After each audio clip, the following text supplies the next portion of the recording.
Hi and welcome to another random movie review. Now if you've watched any of my previous videos then you know that I'm a librarian, and as a librarian I preach the message that you should never judge a book by its cover, and whilst this saying is usually applied to people, it can also be applied to movies. Take this for example. Take a good look at its cover and form your own opinions of what you think this movie is going to be about. Have you done that?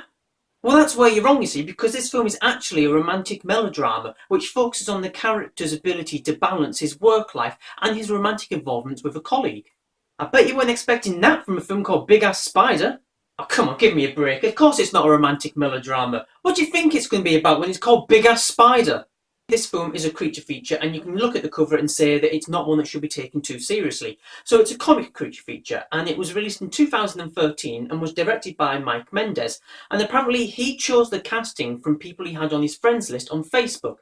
And I know that people say that social media is kind of taking over the world, but if that's what we've come to, desperate times, man. Desperate times.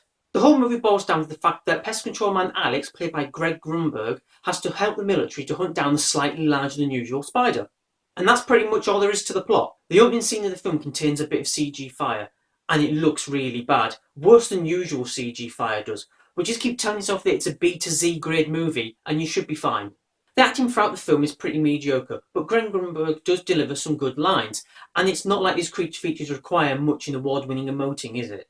That said, however, there are a few scenes in this film where the acting is downright schlock-worthy.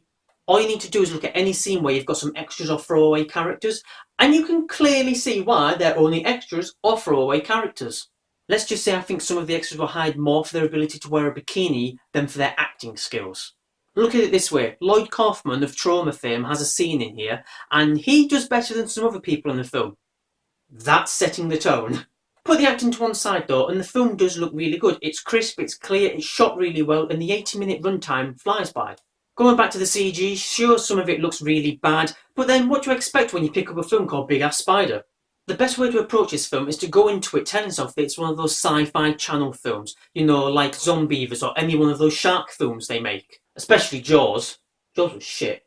Obviously I'm joking. Or am I? Yes I am. Moving on. One good thing about this film being a creature feature is that we actually get to see a lot of the creature, which, considering some more recent creature feature films, is quite a novelty. And as for the whole comic side of the film, there are actually some decent funny moments. The film also has an eclectic soundtrack with a bit of punk and a bit of rock thrown into the mix, which is always appreciated.